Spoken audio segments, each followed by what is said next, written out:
जो लहर है ये हिंदू राष्ट्र के लिए लहर है। और रही बात राम मंदिर की, राम मंदिर के जितने भी आंदोलन हुए उनमें मैं शामिल रहा हूँ और हमने कार सेवा भी की है। और जो डेट है उस डेट पर संगठनों ने ये तय किया है कि वहाँ पर जो सबको निमंत्रण देकर जो विशेष उनको वहाँ पे निमंत्रण देके आह्वान करके वहाँ बुलाया जाए और सभी हिंदू वहाँ पहुँचे।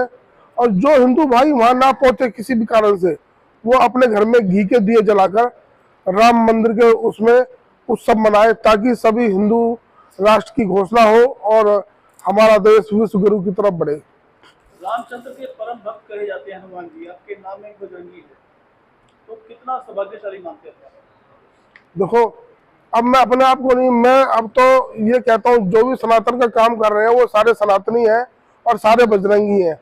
राम काज कीजे बिना मोहि काम विश्राम, तो सारे सनातनी सारे बजरंगी सब बजरंगी हैं जो सनातन का काम करते हैं। और वो सब अपने हनुमान जी को अनुयायी मानकर ये काम कर रहे हैं, तो सभी इसके लिए कृतार्थ है। देश का हर निवासी मानता है कि अब भारत को हिंदू राष्ट्र घोषित कर देना चाहिए, तो इस प्रक्रिया में आप किस तरह योगदान करेंगे? योगदान तो निरंतर चल रहा है, पल पल चल रहा है, और सभी हिंदू योद्धा सनातनी योद्धा लगे पड़े हैं और हिंदू राष्ट्र बन के रहेगा। किसी की माँ ने दूध नहीं पिलाया जो उसको हिंदू राष्ट्र बनाने से रोक दे। और दूसरी बात, बहुत से लोगों को पेट में दर्द हो जाता है कि हिंदू राष्ट्र होगा तो हमारा क्या होगा, तुम्हारा वही होगा, तुम रहोगे कायदे में रहोगे, फायदे में रहोगे, मौज लोगे। यही है उनके लिए भी। पूरे वर्ल्ड में एक लहर बह रही है जो दुष्प्रभाव फैला रही है, आपस में कलेश फैला रही है और छोटे देश बड़े देश में झगड़े हो रहे हैं। भारत इससे अछूता रहा है और एक उम्मीद से भारत की तरफ देखा जा रहा है कि ये फैसला कराएगा। तो भारत क्या विश्व गुरु बनने की दिशा में अग्रसर है? भाई साहब, भारत तो प्रधान देश है। लोग अब नई नई टेक्निक से आगे बढ़ गए, लेकिन भारत पूरे विश्व को संदेश देने वाला है। भारत ने ही शून्य की खोज की है, अब लोग कितनी खोज कर लें। सारी हमारी संस्कृति, हमारे आध्यात्म, हमारी आयुर्वेद, सब चीज में भारत नंबर 1 है। और उसी की दिशा दशा पे पूरे जो भी और देश है वो चल रहे हैं और हमारी भारतीय संस्कृति को मानकर आगे बढ़ रहे हैं।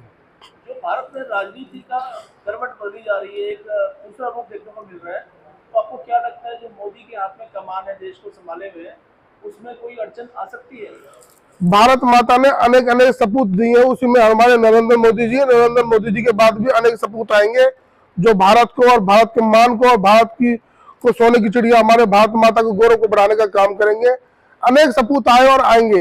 ये हमारे भारत माता भूमि ने अनेक लाल दिए हैं, जिनके कारण हमारा देश अपनी संस्कृति बचाए रखता है। प्रधानमंत्री नरेंद्र मोदी ने कहा कि विश्व में सबसे ज्यादा युवा भारत में हैं, तो ऐसे में जो भारत के युवा हैं उनको क्या संदेश देना चाहेंगे कि देश के लिए क्या करें, क्या कुछ आगे बढ़े? देश के युवाओं के लिए सिर्फ यही संदेश है, गौ माता के लिए काम करें। गौ माता बचेगी तो धर्म बचेगा और धर्म बचेगा तो राजनीति बचेगी।